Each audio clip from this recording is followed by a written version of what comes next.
We love these Know Your Dose segments brought to us by the Tennessee Valley Federal Credit Union, so get pen and paper ready. And this morning we're going to educate you once again to make your money work for you. That, after all, is the goal, right? So Jake Cash is back on the show with TVFCU, and he's partnered once again with the Econ and Finance Department at UTC. This is Dr. Christy Wan, who says get the pen and paper ready because I'm holding the teacher's notes. So good to see you both. Good to see you. We're talking emergency funds this morning, and I guess the very nature of an emergency fund is that you're going to need to dive into it when you're not expecting it, thus the emergency, right, Christy?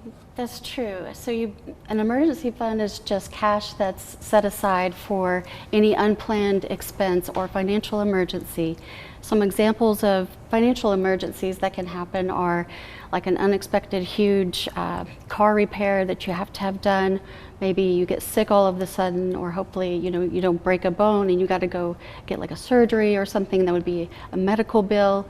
Or you can have like a sudden loss of income, like maybe you lose your job, and that would be something that you would use your emergency fund for. And you know, now with everything being more expensive and the inflation that we're seeing, it's harder and harder for people to even have some things that maybe weren't going to be deemed an emergency not feel like one. If you have to have new tires put on your car, that's $600, right? Absolutely. That's true. And one thing that you can do is if you do a monthly budget, you can look over, at first you're going to probably just look over all your expenses that you have, and then you'll probably see areas that you could cut down on your expenses, and then you could start using that money to save for your emergency fund.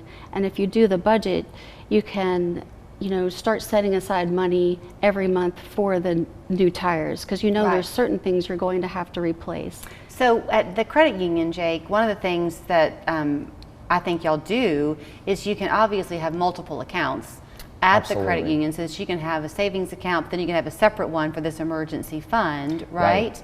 And there's not really a minimum required. No, not at all. I mean, share accounts, which is what we call savings accounts, are free to open. So it's free to join membership with the credit union. And we have lots of other accounts that are higher interest as well. For example, money market accounts have between 2.5 and 3% APY. So that's kind of a reason to bank with us or another financial institution and actually work with a local financial institution in order to have your money secure, but also gaining interest over time. So we say an emergency fund should be between 3 and 6 months of expenses. So saving it in an account like that where it is constantly growing because of that interest is a great practice. So Christy, I mean, some people might say, well, I have a credit card, that's my emergency fund. So your eyes went big, yeah. That's right. So you really don't want to use your credit card because the interest rate, the effective annual interest rate can be like up to 27, 28% or maybe more. And that can cause you to get in a debt cycle or a debt trap because you may not be able to pay off your credit card. And then you just, end up digging yourself deeper into like this debt hole. Right. So at the credit union, Jake, if that's resonating with people, maybe they have been using their credit cards and they've got whatever their balances are, can they ever come to the credit union and consolidate those with y'all? Do you know? Like, can they take a credit card, if they have credit card debt, can they come to the credit union and take consolidate them to have a new payment through y'all? Yeah, absolutely. Consolidation loans are a great option sometimes just to get those interest rates down. We definitely offer all sorts of personal loans.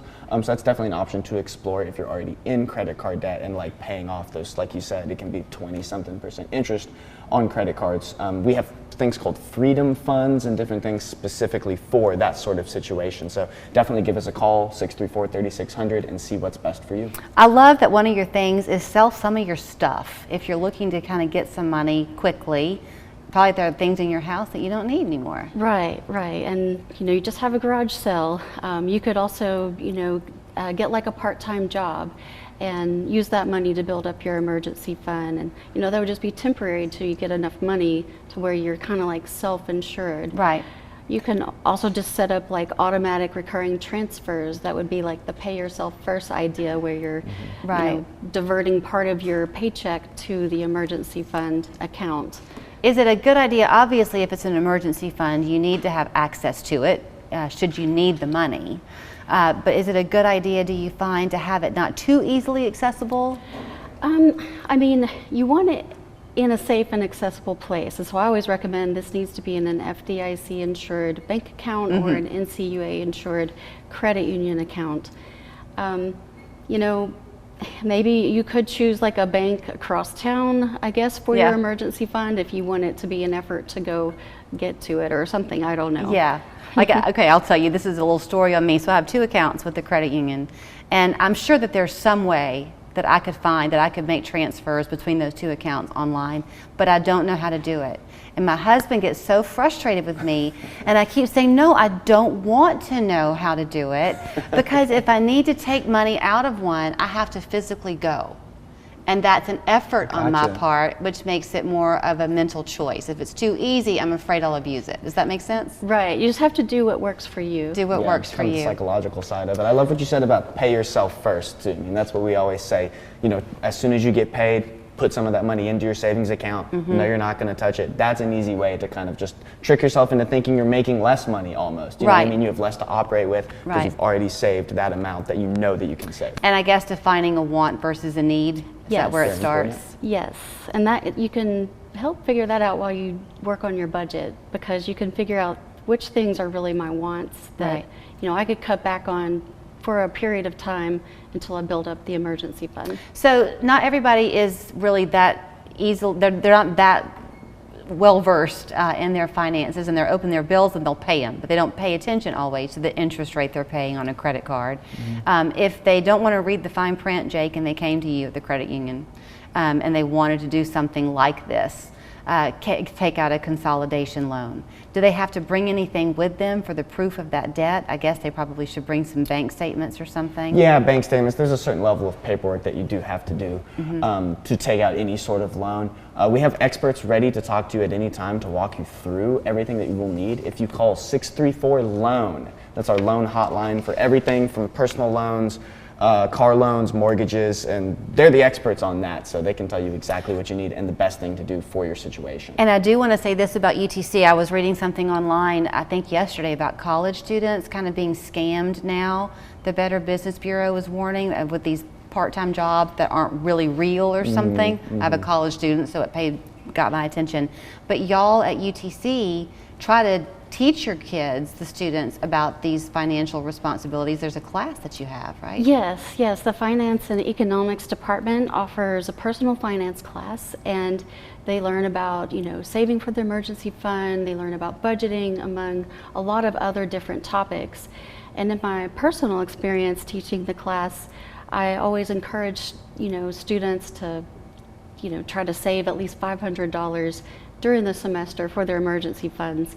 And at the end of the semester, I'd ask, you know, how much money did you guys save? And over several different semesters, the total amount per class ranged from $30,000 to $40,000, which was really incredible. How many students are in a class? You know, like 30 to 40. So it's an average of maybe $1,100 per student. Also, I had one student, you know, right when the pandemic happened, I talked to her during the summer, and she said she had just taken the personal finance class. She said she had lost her job, but she was okay because she had built up her emergency fund from the class, and she was not stressed at all. What a rewarding day that must have been for you. It was great, yeah. It was. Okay, so here's where you can find them at the credit union, TVFCU.com. They very happily for us bring us these Know Your Dose segments on a regular basis. So Dr. Juan, thank you so much for the education. Thank you so much for having me. I'm still not going to make my accounts transferable. Go get it, go. Hey, I was hoping you'd be here.